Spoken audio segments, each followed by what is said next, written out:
We are now on our second part of our video capture dito sa ating street dance parade ng Sabuaga Festival 2025.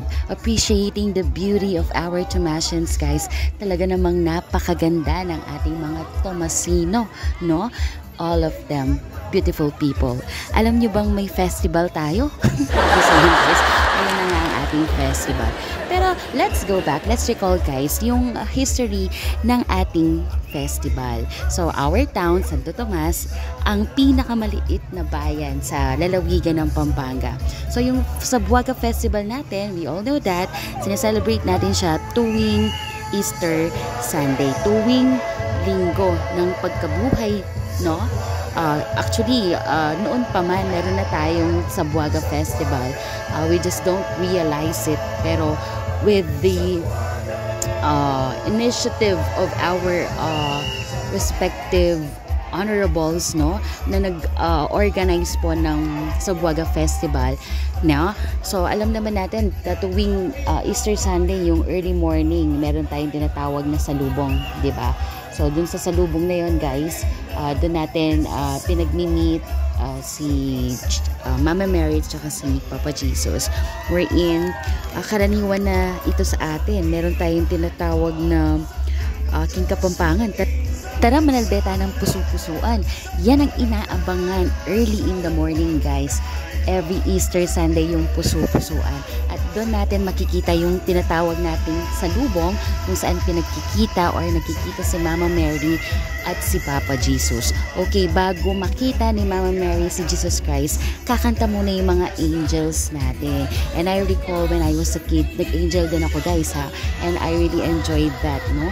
Meron yung kanta yung tumila ka, ori naning mana, hallelujah, hallelujah, ulingke kay tuliran ng bela, hallelujah, hallelujah, sinugli ang lebe ang tingkas na, hallelujah, hallelujah, panalangin mo kay King Diyos, hallelujah, hallelujah.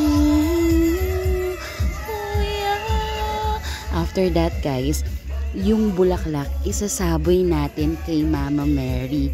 So, yun po yung pinagmulan ng idea. Yung mga anghel na to, ito yung mga batang piniling gumanap, no?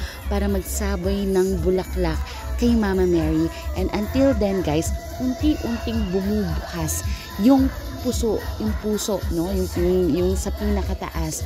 Until such lumabas yung pinaka-angel para alisin yung belo ni Mama Mary at finally makita niya si Jesus Christ.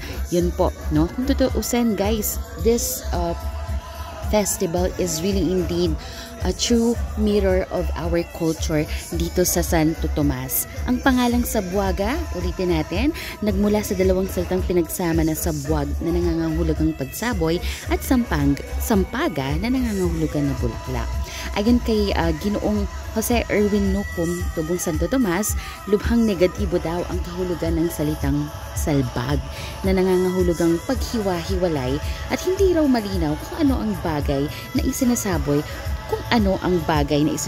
nga sa salitang sabwag-sampaga. So, pinaikli nila, guys, kaya tinawag na itong Sabuaga. So, idinagdag pa niyan ang salitang nalikha ay mapupukaw ang interes ng madla. What we like about this festival, guys, is hindi lang siya nakafocus sa livelihood ng bawat town natin. Rather, it is more on our faith, yung ating pananalig nandito. Ipinakikita natin yung religious tone ng ating celebration, no? So, dahil dito, nagkaroon ng magandang pagganap bawat taon o papel ang Sabuaga Festival sa buhay ng mga Tomasians. Dito, ito hindi lamang pamparokyang selebrasyon, guys. Rather, ito ay pambayang pagdiriwang na kinatatampukan ng iba't ibang produkto naman na ipagmamalaki ng bawat barangay sa Santo Tomas. Alam niyo ba na ginawa ni Andy Alvis ang unang ginamit na musika na nakabatay sa tono ng Okaka Okaka? Tumulong din ang manunulat na si Bong Lacson sa pagpapalaganap ng impormasyon upang maipakilala ang kauna-unahang Sabuaga Festival. Naging susi ang hakbang na ito upang maiugnay ang pagdiriwang sa Department of Tourism Region 3 na pinumunuan ni Director Ronaldo Chotico. Dahil sa kanilang pagtulong, naisama sa kalendaryo ng DOT ang Sabuaga Festival sa kanilang website. Samantala, ang disenyong nilikha ni Rolly De Leon ang napiling maging official seal ng festival. Ang kauna-unahang Sabuaga Festival natin, so sa bawat barangay ay itinampok nila guys yung ipinagmamalaking produkto. Sa San Matias, ang automotive bodybuilding, Santo Rosario of Pau, farming, Mores de la Paz, garments, Sapa Santo Niño, pottery, San Vicente, casket making, San Bartolome, poultry, at Poblacion, fisheries. Tampok sa nasabing paligsahan ang street dance at free interpretative competition. Taong 2011 naman guys, nang ipinanganak ang himno ng opisyal na Sabuaga Festival. Nalikha ito sa tulong ng paglalapat ng liriko ni na Jose Erwin Nucum at Andy Alvis, isang resident consultant ng nasabing festival. Iniregalo naman ni Jake Abella ang nakaiindak na musika ng himno. Ninanasa ng Sabuaga Festival na pagbuklurin ang buong bayan sa pamamagitan ng pagtutulungan at bayanihan upang makapagpamalas ng kahangahangang pagtatanghal na sumasalamin sa kultura nating mga Tomasians guys. So ganyan kakulay at kasaya ang pagdiriwang natin ng Easter Sunday yearly sa ating bayan ng Santo Tomas. At marami na rin po ang mga vlogger na nagpupunta dito sa ating bayan just to feature yung ating festival. Not only that, mas nagiging exciting ang bawat taon kasi talagang pinaghahandaan at binibigyan po talaga ng budget yung bawat barangay para naman give nila yung best nila sa kanilang presentation, paghahanda ng mga costumes and props na gagamitin nila sa final presentation. So hindi rin naman talaga biro yung pinagdaanan ng mga kabataan natin, no? It really took them weeks, no, for them to practice. Lalo na pagod din yung mga organizers and choreographers ng bawat barangay. Nag-iisip sila paano nila gagawin unique yung presentation nila just to be one of those outstanding performers ng ating pagtitipon or kasayahan. So let's watch this beautiful presentation.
Thank you, Barangay Moras de la Paz. You have really shown your greatness with this presentation, no?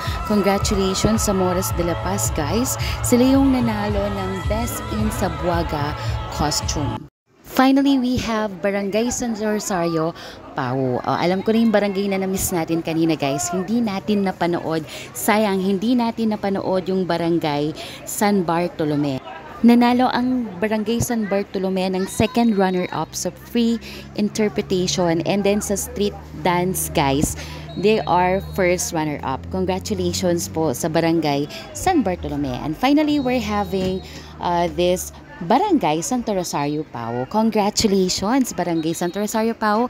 Kasi guys, sila po yung ating overall champion ngayon sa Sabuaga Festival 2025. Champion, free interpretation, and street dance, guys. Champion din sila. Okay?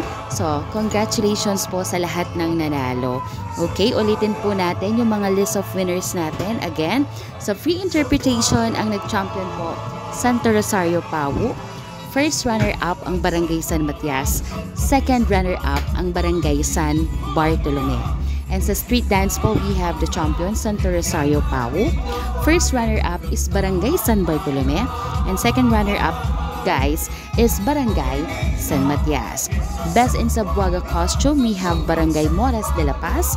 And best in Sabuaga headdress, we have Barangay San Vicente. Maraming salamat po sa lahat ng mga barangay na nag-street dance at nagpakita ng kanilang galing at pagpapayabong ng ating kultura bilang isang Tomasyan. Maraming salamat po sa panonood, guys. Let's enjoy watching the rest of the video. Hala, mabiyayang araw!